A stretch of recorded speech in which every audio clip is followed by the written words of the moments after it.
Something that we find in older sculpture rather than more recent. More recent, I mean the last two, three, 400 years, but something that we find prior to that. So, I don't know, 17th, 16th century and before, is we find a lot of bodhisattva type figures that are in a standing posture. And a number of these are recognizable. We can recognize Manjushri, Avalokiteshvara, Vajrapani, and Maitreya.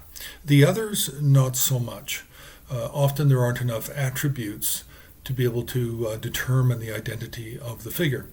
But of course, with Manjushri, we have the sword and book. With Avalokiteshvara, we have the large lotus flower, open-faced, facing forward. We have the deer skin or antelope skin, Krishnasara, on the left shoulder. And we have Amitabha Buddha, often in the crown. Then with Vajrapani, we have the Vajra scepter.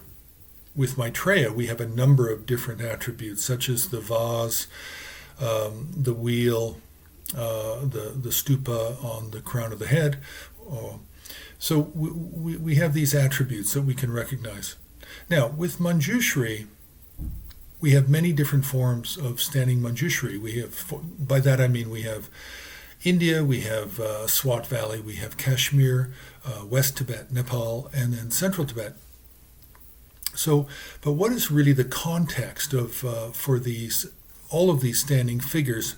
But I'd really like to focus on Manjushri. So what is the context of the Manjushri standing sculpture? Well, usually they do not stand alone. Manjushri generally does not stand alone, as so for Vajrapani, Lokeshvara, and Maitreya. They generally are accompanied by other figures. So with Manjushri, we generally have three contexts. The first context is that a standing Manjushri is an attendant figure to a large Buddha figure such as Amitabha, and then there would be another standing bodhisattva on the other side, such as Lokeshvara or Vajrapani. The second context for a standing Manjushri is the three lords of the world, or the Rigsum Gompo. And the three lords of the world are the three bodhisattva lords, meaning Manjushri, Avalokiteshvara, and Vajrapani, who are very commonly shown in this triad sort of configuration.